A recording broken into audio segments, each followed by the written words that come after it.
Emily Thompson stood at attention in the crisp morning air of Fort Carson, her uniform pressed to perfection despite the early hour.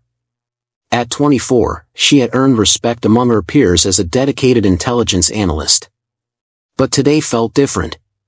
Today, she was reporting to General Robert Mitchell, a man whose reputation preceded him like thunder before lightning. The general's office was exactly what Emily expected.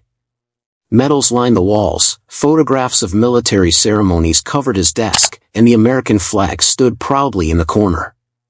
General Mitchell himself was an imposing figure, standing 6 feet tall with silver hair and piercing green eyes that seemed to see through everything and everyone. "Sergeant Thompson," he said without looking up from the papers on his desk. "I've been reviewing your file. Impressive record, but I notice you've been requesting additional medical leave. Care to explain?" Emily's heart began to race. She had hoped this conversation wouldn't come so soon, but she knew it was inevitable. The recent headaches, the dizzy spells, the moments when sounds seemed too loud and lights too bright, they were becoming harder to hide. "Sir, I've been experiencing some health issues that require regular medical attention," she replied, keeping her voice steady and professional. General Mitchell finally looked up, his expression skeptical. "Health issues? You're 24 years old, Sergeant. What kind of health issues could a young soldier like you possibly have that require so much medical attention?" The way he said it made Emily's stomach turn. She could hear the disbelief in his voice, the assumption that she was somehow trying to avoid her duties.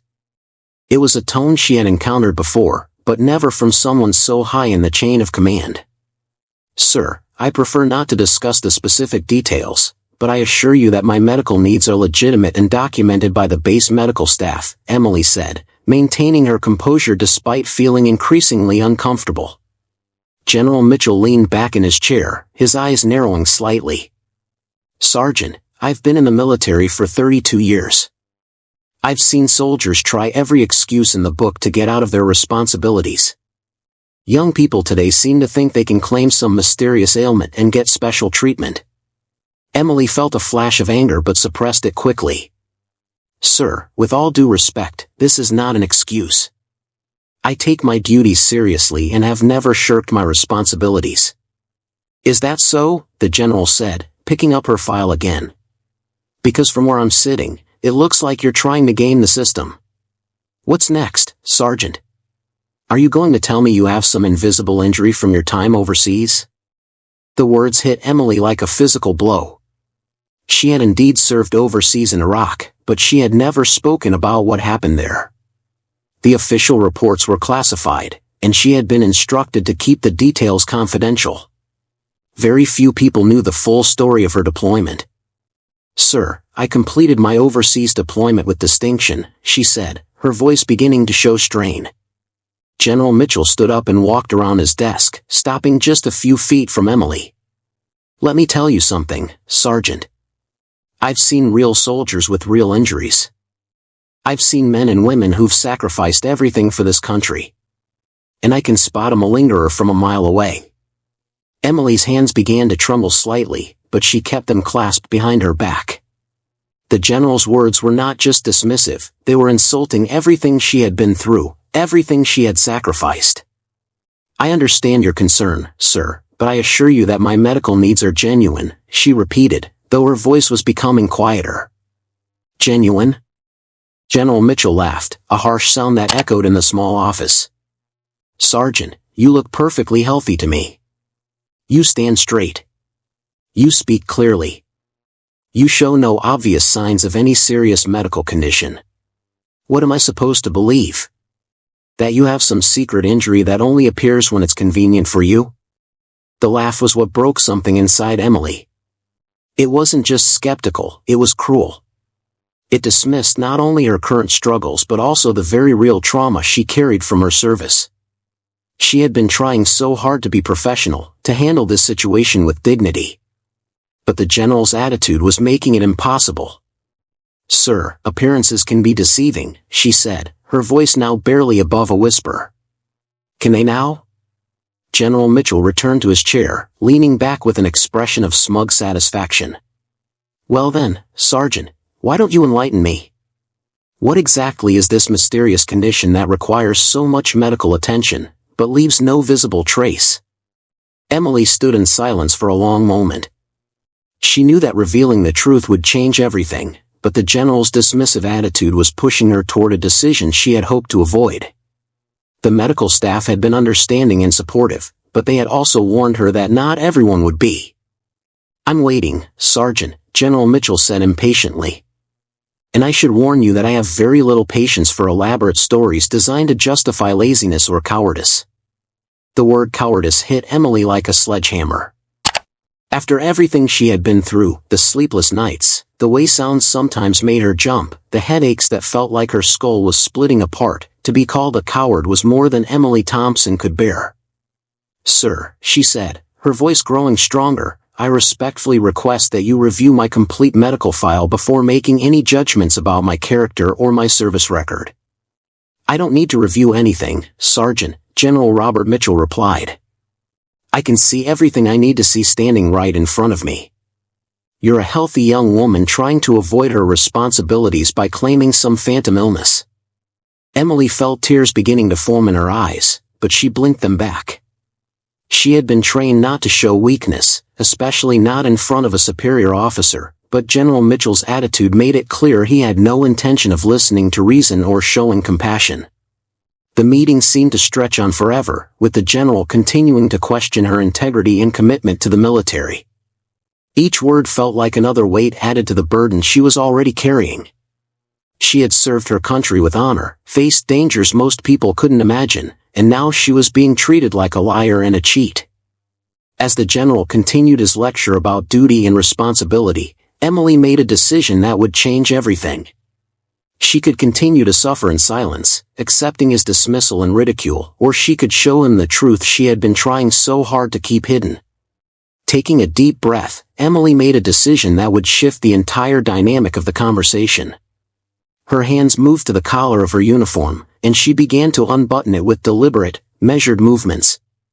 General Mitchell's expression shifted from smugness to confusion as he watched her actions.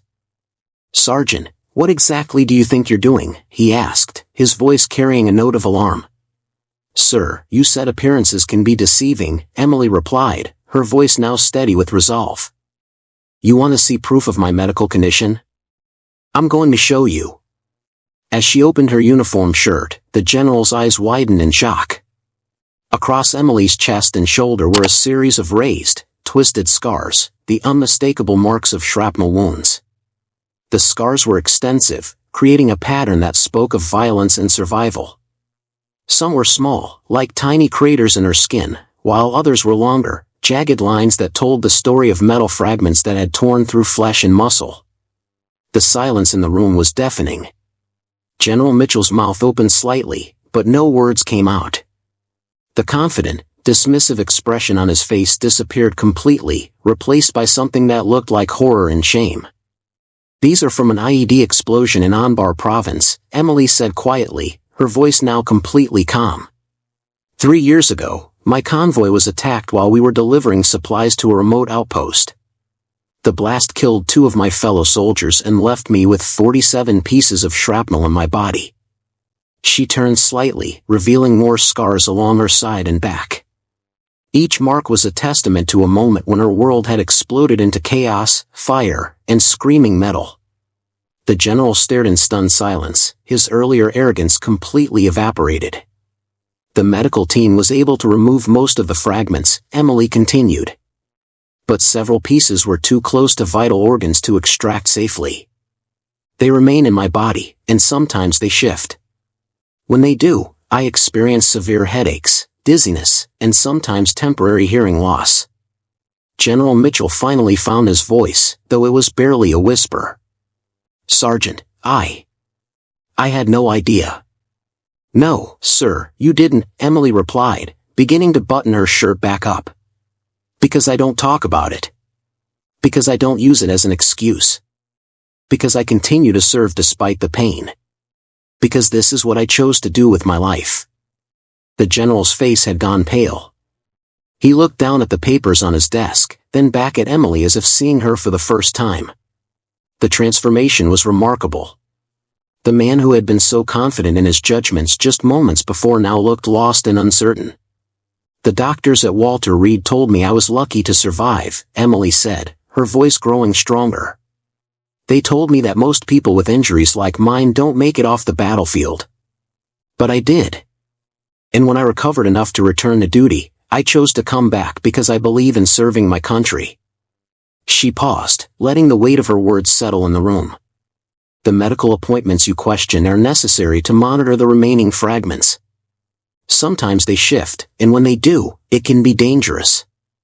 The doctors need to track their movement to ensure they don't migrate to more critical areas." General Mitchell stood up slowly, his movements uncertain. He walked to the window and stared out at the base, his hands clasped behind his back. Emily could see the tension in his shoulders, the way he carried himself differently now than he had just minutes before. "Sergeant Thompson," General Robert Mitchell said, finally not turning around. "Why didn't you tell me this from the beginning?" "Sir, my medical information is private," Emily replied. "I didn't feel it was necessary to share the details of my injuries to justify legitimate medical appointments. Additionally, much of what happened during that deployment is classified, and I was instructed to limit discussion of the specifics." The general turned back to face her, and Emily could see that his entire demeanor had changed. The arrogance was gone, replaced by something that looked like genuine remorse. "I owe you an apology, Sergeant. A profound apology." Emily remained at attention, though her posture had relaxed slightly. "Sir, I understand that you are concerned about soldiers potentially abusing the medical system. That's a legitimate concern for a commanding officer." "No," General Mitchell said firmly, shaking his head. "There's no excuse for what I just did. I made assumptions about you based on nothing more than prejudice and cynicism. I questioned your integrity without any basis, and I insulted your service to this country." He walked back to his desk and sat down heavily, as if the weight of his mistake was physically pressing down on him. "In 32 years of service, I've never been more wrong about anything or anyone." Emily could see the genuine distress in his eyes. This wasn't just embarrassment at being proven wrong. This was a man confronting the reality that he had deeply wronged someone who deserved his respect and support. "Sergeant, what can I do to make this right?" he asked. And for the first time since the conversation began, his voice held no trace of authority or command, just human concern. "Sir, I just need you to understand that my medical needs are real and necessary. I'm not asking for special treatment, just the support that any soldier with service-connected injuries deserves." General Mitchell nodded vigorously. "Of course, absolutely. And Sergeant, I want you to know that if anyone else in this command gives you any difficulty about your medical appointments, you come directly to me. Do you understand?" "Yes, sir." The general looked down at her file again, but this time his expression was one of respect rather than skepticism. "Your service record is exemplary, Sergeant. Your performance evaluations are outstanding. I should have trusted that record instead of making ignorant assumptions." The atmosphere in the room had completely transformed. Where there had been tension and conflict, there was now understanding and mutual respect. But Emily could see that the general was struggling with more than just embarrassment. He was grappling with the realization of how his attitude might have affected other soldiers in similar situations. General Mitchell sat in silence for several long moments, staring at Emily's file as if seeing it with completely new eyes. When he finally looked up, there was a heaviness in his expression that hadn't been there before, the weight of understanding just how badly he had misjudged the situation. "Sergeant Thompson, may I ask you something?" he said quietly. "Of course, sir." "How many other soldiers under my command might be dealing with similar situations? How many others have I potentially failed because of my assumptions?" Emily considered the question carefully. She knew she wasn't the only one struggling with invisible injuries from overseas deployments. The base medical facility was filled with soldiers dealing with various conditions that weren't immediately obvious to the casual observer. "Sir, I can't speak for other soldiers specifically. But I know that many of us who served overseas carry injuries that aren't visible. Traumatic brain injuries, PTSD, chronic pain conditions, hearing loss, These things don't always show up in the way people expect them to. The general nodded slowly. And I've been approaching these situations with suspicion rather than support. Sir, I think many commanding officers struggle with this. It's not always easy to understand conditions that you can't see, especially when they affect young, seemingly healthy soldiers. General Mitchell stood up again and walked to a bookshelf lined with military manuals and leadership texts. He pulled out one of the books and flipped through it absently, as if searching for answers that weren't there. You know, Sergeant, I pride myself on being a good leader. I've always believed that I look out for my soldiers, that I support them when they need it. But today, you've shown me that I've been failing at one of the most basic responsibilities of command, taking care of the wounded. Emily felt a surprising surge of sympathy for the general. She could see that this realization was genuinely painful for him, and his response suggested that he was the kind of leader who could learn from his mistakes. Sir, if I may, I don't think you're failing your soldiers. I think you're learning something important that will make you a better commander going forward. General Robert Mitchell looked at her with surprise. You're very generous, Sergeant, considering what I just put you through. We all make mistakes, sir, Emily Thompson replied. What matters is what we do after we recognize them. General Mitchell returned to his desk and opened his computer. Sergeant, I want to do more than just apologize. I want to make sure this never happens again, not to you, not to any soldier under my command. He began typing rapidly, his expression focused and determined. I'm going to arrange for mandatory training for all officers and senior NCOs on invisible injuries and service-connected medical conditions. We clearly need better education about the realities of modern combat injuries. Emily watched as the general worked, impressed by how quickly he had shifted from defensive skepticism to proactive problem-solving. It was clear that beneath his earlier arrogance was a genuine desire to do right by his soldiers. Additionally, he continued, I want to review our current policies on medical leave and appointments. If we're creating an environment where soldiers feel they have to justify legitimate medical needs, then we're doing something wrong. Sir, that would be very helpful, Emily said. I know other soldiers who have felt reluctant to seek the medical care they need because they're worried about being perceived as weak or uncommitted. General Mitchell looked up from his computer with concern. Are you saying this is a widespread problem? I can't speak for everyone, sir, but I know it's not uncommon for soldiers to downplay their injuries or avoid seeking treatment because they're afraid it will hurt their careers or their standing with their commanders. The general's jaw tightened. That's unacceptable. No soldier should have to choose between their health and their career, especially when their injuries are the result of their service to this country. He picked up his phone and dialed a number. Major Reynolds, it's General Mitchell. I need to schedule a meeting with the base medical staff as soon as possible. We need to discuss how we can better support soldiers with service-connected medical conditions. Yes, this is a priority. After hanging up, he turned back to Emily. Sergeant, I want you to know that your courage today, both in showing me your scars and in speaking honestly about these issues, is going to help a lot of other soldiers. Emily felt a warmth spreading through her chest. When she had made the decision to reveal her injuries, she hadn't been thinking about helping others. She had simply been desperate to make the general understand. But now she could see that the moment might have broader implications. Sir, I appreciate that, but I hope you understand that it wasn't easy for me to show you those scars. I've worked very hard to not let my injuries define me or limit what I can do. I understand, and I respect that immensely, General Mitchell said. Your strength and professionalism throughout this entire ordeal have been remarkable. Lesser soldiers would have become angry or defensive, but you've maintained your composure and your dignity, even when I was being an ass. Emily couldn't help but smile slightly at the general's blunt assessment of his own behavior. Sir, I've learned that anger rarely solves problems. I'd rather work toward solutions.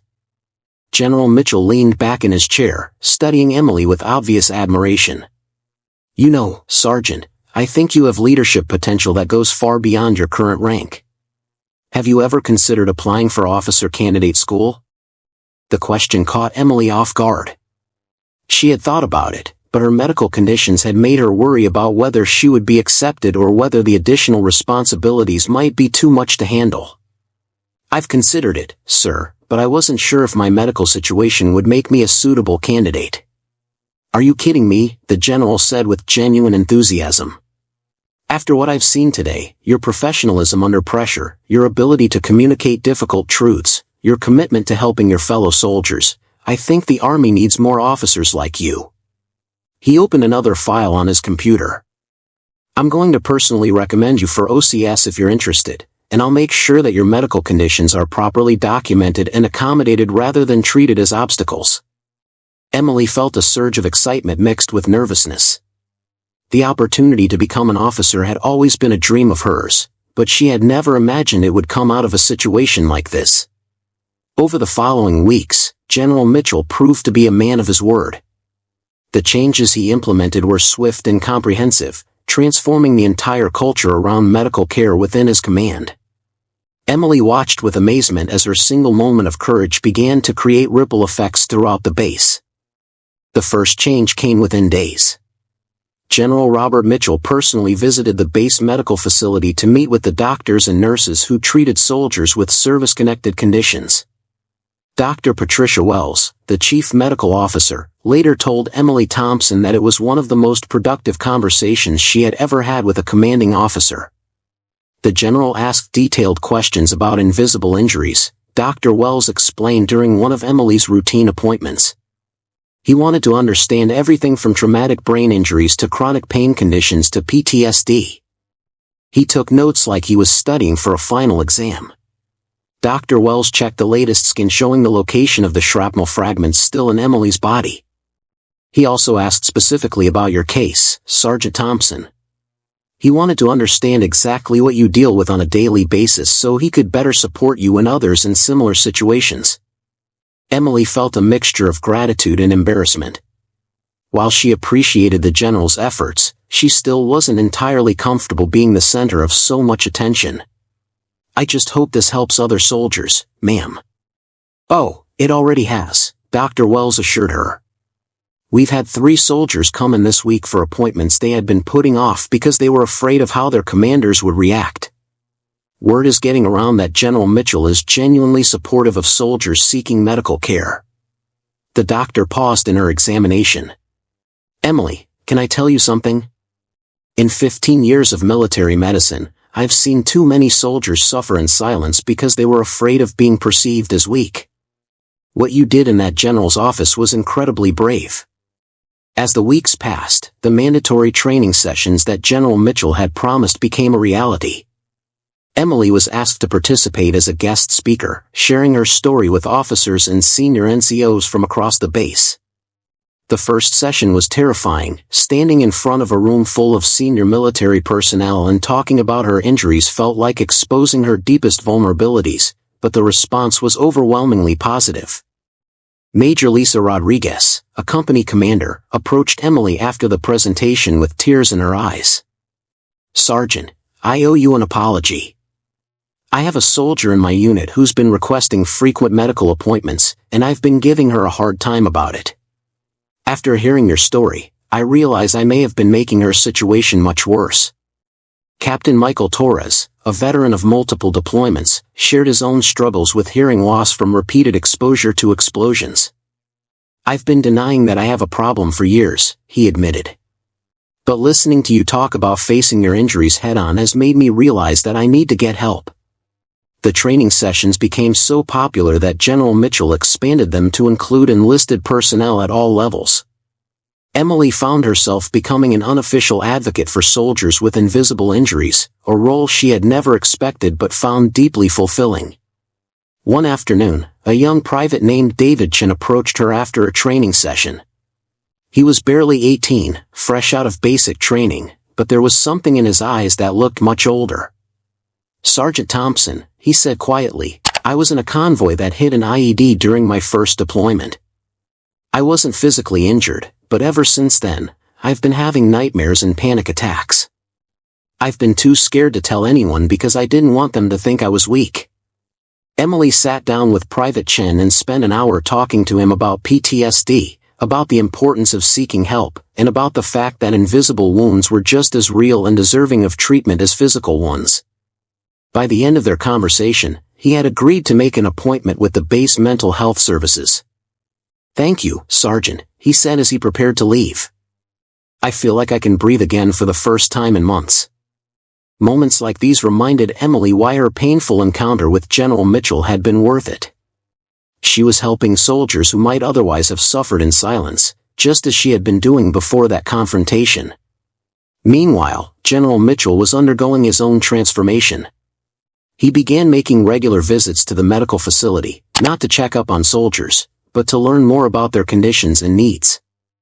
He established an open-door policy specifically for soldiers dealing with medical issues and made it clear that seeking medical care would never be held against anyone in their performance evaluations. The general also began sharing his own story during the training sessions, admitting his mistakes and talking about what he had learned. "I want you all to know that I was completely wrong in my initial assessment of Sergeant Thompson," he would tell the groups.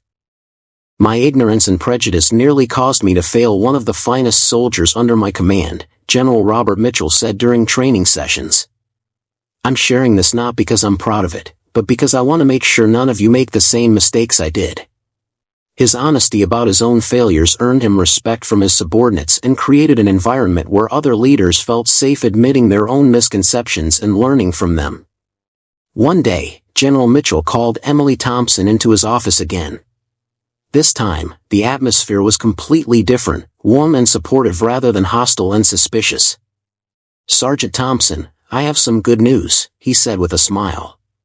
"Your application for officer candidate school has been approved. Congratulations." Emily felt her heart race with excitement. "Thank you, sir. I'm honored." "You've earned it," the general replied. "Your leadership during this entire process has been exemplary.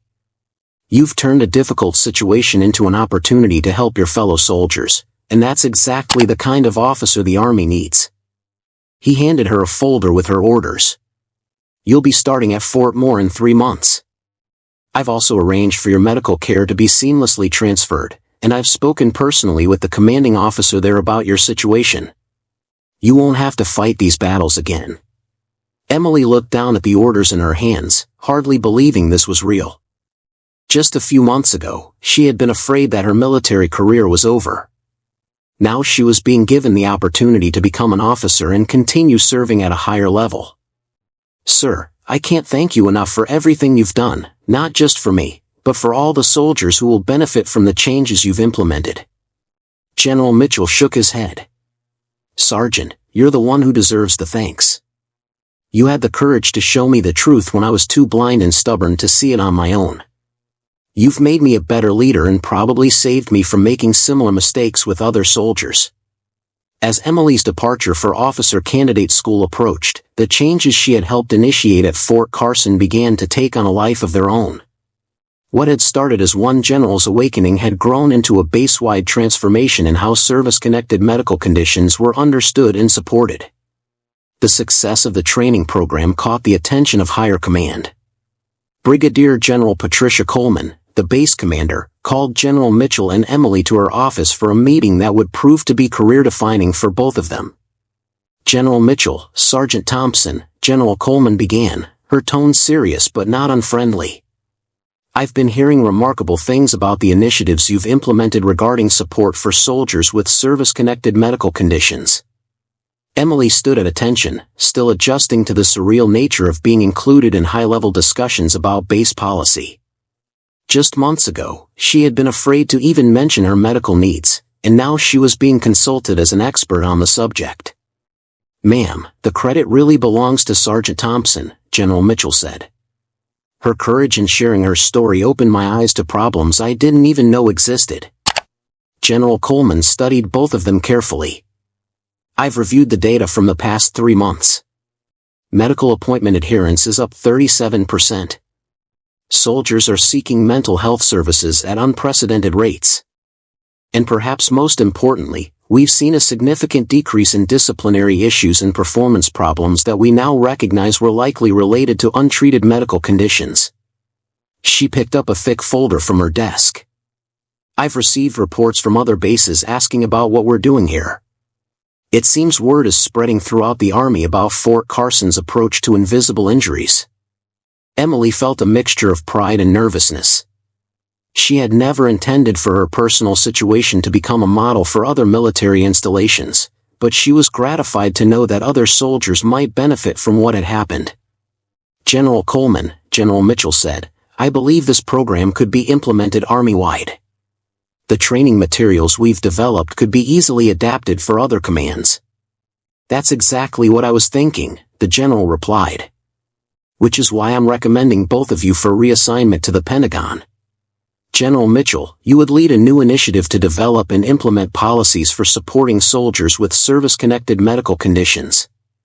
Sergeant Thompson, once you complete OCS, you would serve as the program's primary liaison with medical personnel and affected soldiers. Emily's mind reeled. The Pentagon? The possibility had never even occurred to her. She had always thought of herself as a regular soldier, not someone who would shape policy at the highest levels of the military. Ma'am, Emily said carefully, I'm honored by the suggestion, but I want to make sure I'm qualified for such an important position. General Coleman smiled. Sergeant, you've already demonstrated your qualifications.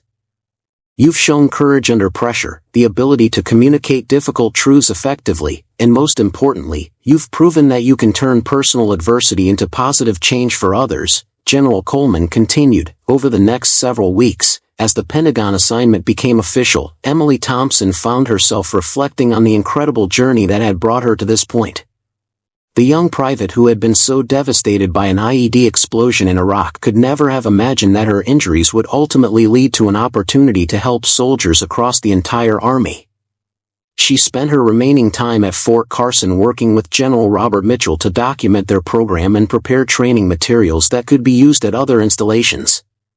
They interviewed dozens of soldiers who had been affected by the changes, collecting stories and feedback that would help refine the approach. One of the most moving interviews was with Sergeant First Class Michael Rivera, a veteran with severe PTSD who had been on the verge of leaving the Army before the new support systems were put in place.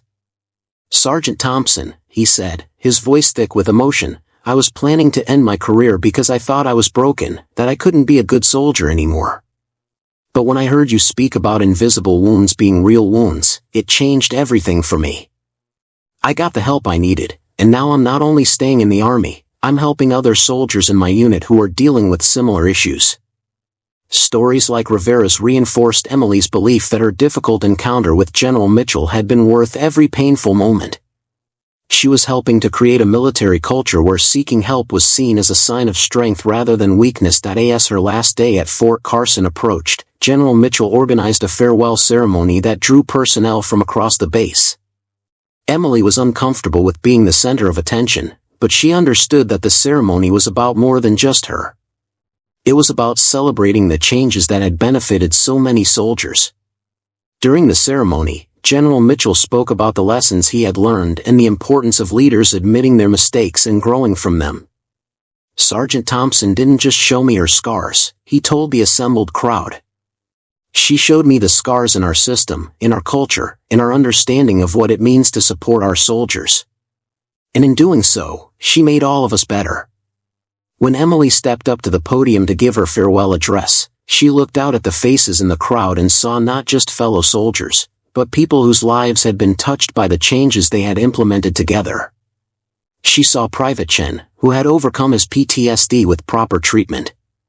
She saw Major Rodriguez, who had become an advocate for her struggling soldier. She saw dozens of others who had found the courage to seek help because they knew they would be supported rather than judged. When I first revealed my scars to General Mitchell, Emily began, I was just desperate to be understood. I had no idea that moment would lead to everything we've accomplished here. But that's the thing about courage, sometimes you don't know where it will lead you. She paused, looking directly at General Mitchell.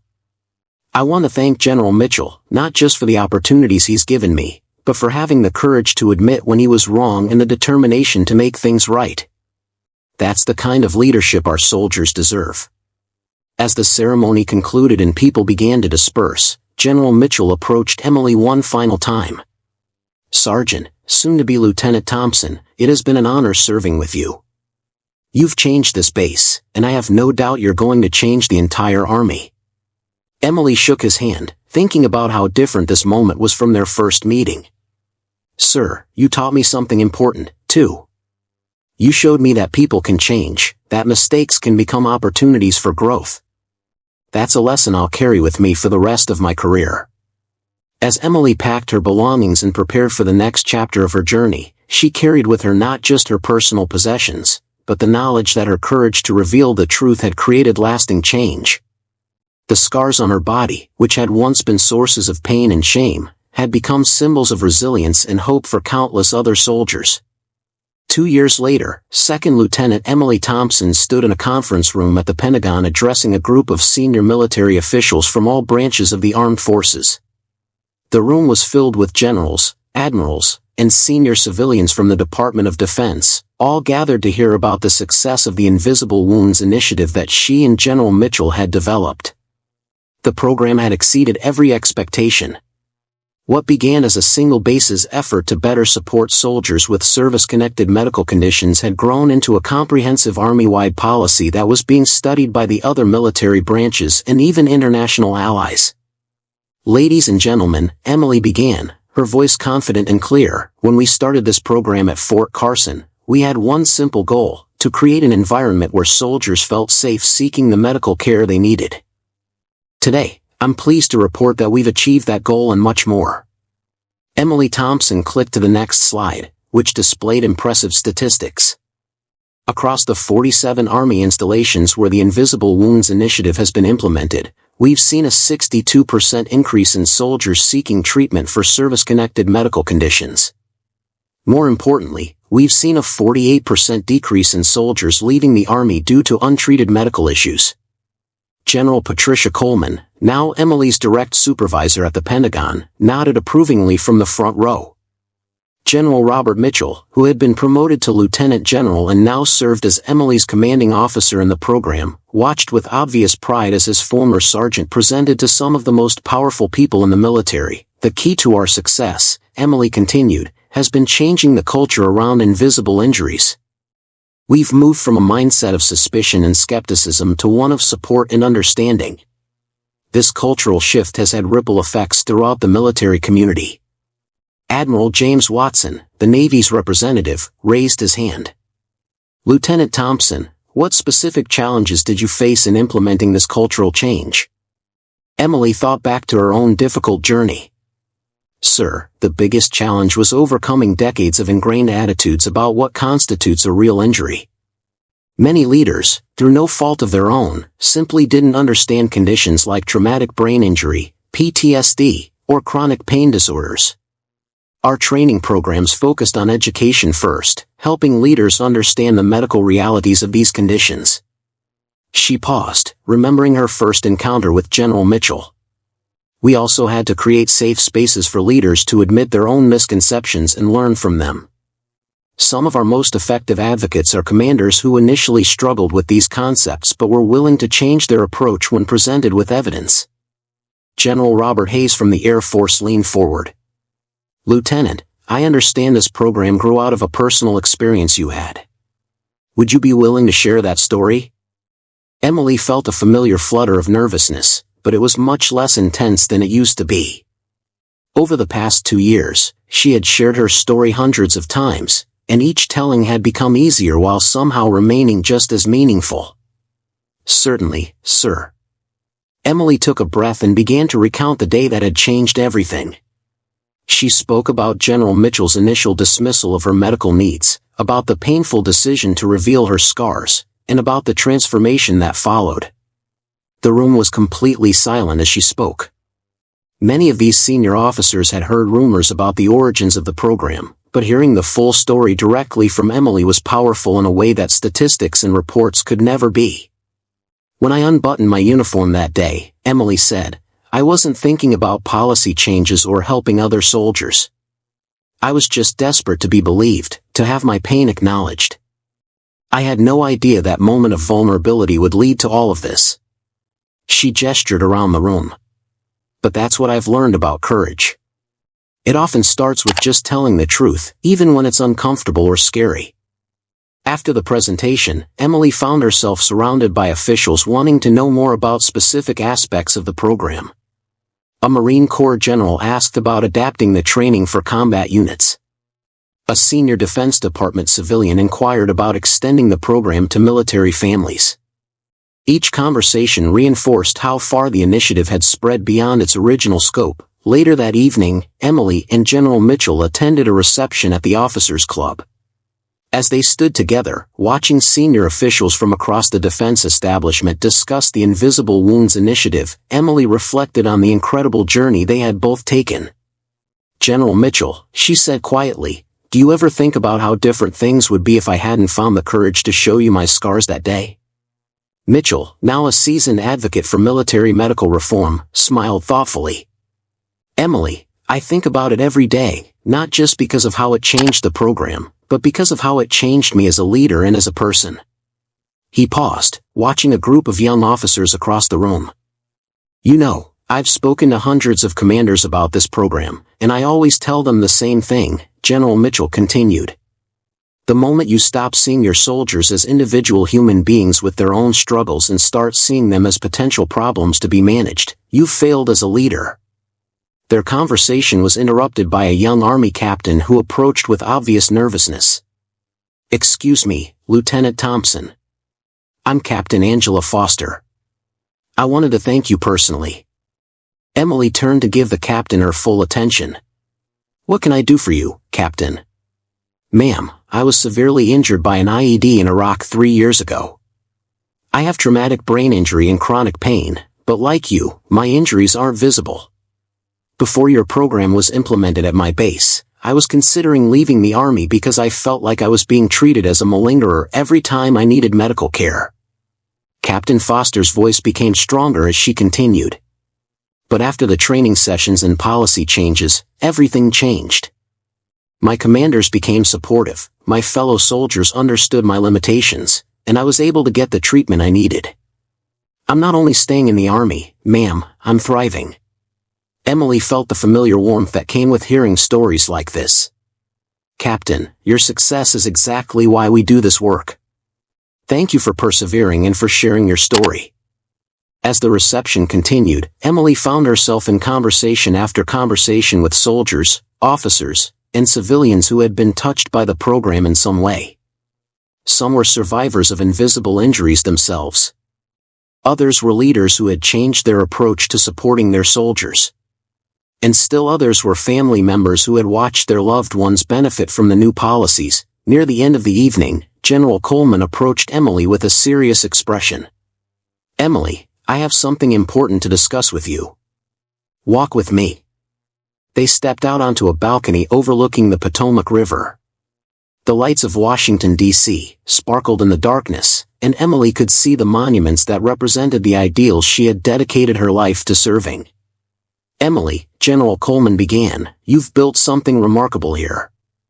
The Invisible Wounds Initiative has become one of the most successful military policy programs in recent memory. But I think it's time to think bigger." Emily looked at her with curiosity. "What do you mean, ma'am?" "The Secretary of Defense wants to expand this program beyond the military. We're seeing similar problems in police departments, fire departments, and other first responder organizations. They're dealing with PTSD, traumatic brain injuries, and other invisible wounds, but they don't have the support systems we've developed." General Coleman handed Emily a folder. "This is a proposal for a national first responder support initiative based on the model you and General Mitchell created. It would be a joint program between Defense, Homeland Security, and Justice. And Emily, they want you to lead it." Emily opened the folder and scanned the documents inside. The scope was breathtaking, a nationwide program that could help police officers, firefighters, paramedics, and other first responders who were struggling with service-connected injuries and trauma. "Ma'am, this would help millions of people," Emily said, her voice filled with awe. "Exactly. And it all started because you had the courage to show your scars to a stubborn general who needed to learn a lesson about leadership and compassion. As Emily stood on that balcony looking out at the city she now served in a way she never could have imagined, she thought about the journey that had brought her here. The young intelligence analyst who had been afraid to ask for medical leave had become a policy leader whose work was changing lives across the military and potentially beyond. She touched her chest where, beneath her dress uniform, the scars from that IED explosion remained. They were no longer sources of shame or pain, but reminders of her resilience and symbols of hope for countless others who carried their own invisible wounds. The shrapnel that still moved within her body occasionally, causing the headaches and dizziness that had started this entire journey, seemed less like a burden now and more like a reminder of her purpose.